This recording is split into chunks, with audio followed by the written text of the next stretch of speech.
మన దగ్గర బలంగా ఉన్న కుటుంబ వ్యవస్థకి దాన్ని లింక్ చేశారు. అంటే కుటుంబ వ్యవస్థ అనేది లేకపోతే మన ఈ వర్ణ వ్యవస్థ అనేది ఒక సోషల్ ఇన్స్టిట్యూషన్ లాగా పనిచేసింది. దానివల్ల మన వ్యవస్థ ఇంత దాడులు గురైనా సరే కొనసాగేది.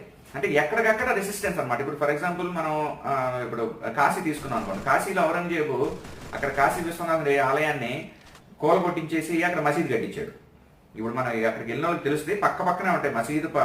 ఎక్కడైతే మనకి కాశీ విశ్వనాథుడి ఆలయం ఉండాలో ఆ ప్రాంతంలో ఇప్పుడు మసీదు ఉంది, గోడలు కూడా అవే.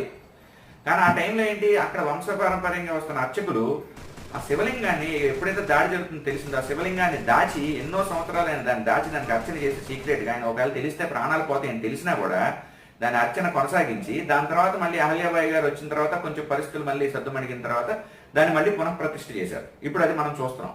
ఇటువంటి సంఘటనలు భారతదేశం మొత్తం మీద కొన్ని వేలు